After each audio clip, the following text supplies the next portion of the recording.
press your brain button right now as we take a few minutes to go over a huge piece of legislation. It's called the Indian Removal Act of 1830, and we're going to take a look at it right now. So Andrew Jackson, you better watch out, because we're coming to get you this time. All right, let's go get her done right now.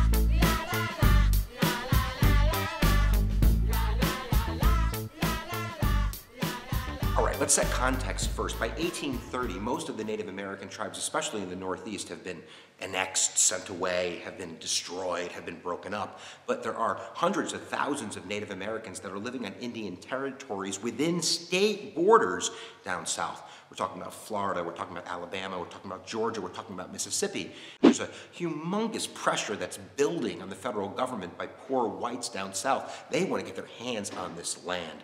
So they elect their leader in 1828, and that's the Democrat Andrew Jackson, who makes it his mission to free up this land.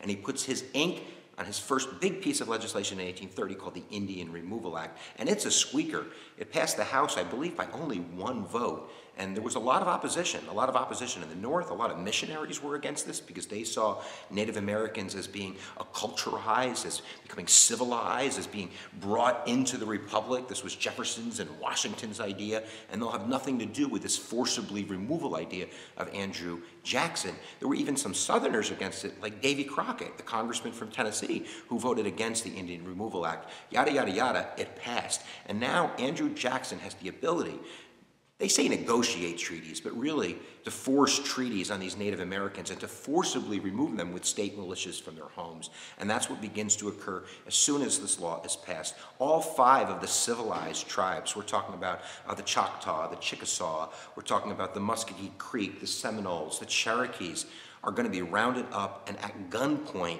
sent thousands of miles to these new reservations on federal land, not state land, over in Oklahoma, and that land's going to be taken away also.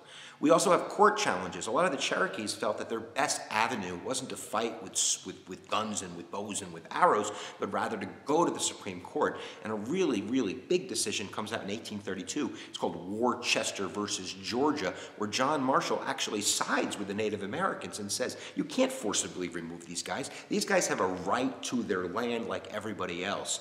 And I think Andrew Jackson's words are something akin to, John Marshall made his decision, now let him go enforce it.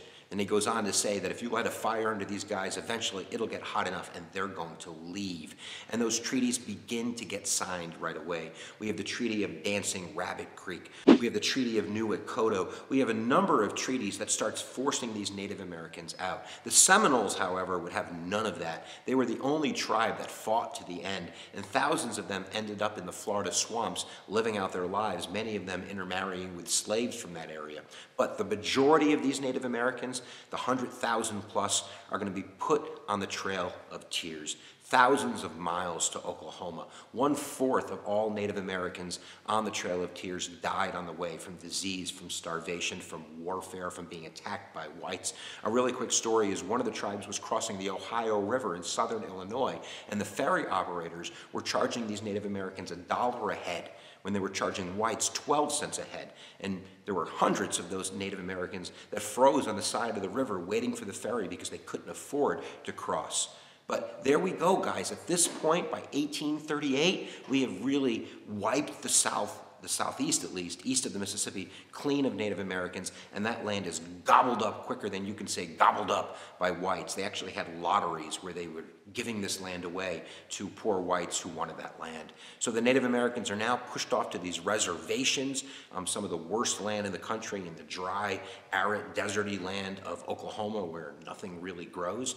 And then even there, they're going to be pushed farther into the interior with further discoveries of oil and such like that. So the Indian Removal Act, it's a really ugly episode of American history. Remember the Trail of Tears, and remember Andrew Jackson. He don't care about the Supreme Court, at least not when it came to that. So I hope that you learned a little bit about the Trail of Tears and the Indian Removal Act, and we'll see you guys next time that you press my button. And if you haven't subscribed, why don't you press that big red button right there? What could be more fun than pressing that big red button? Look at it, it's so shiny red.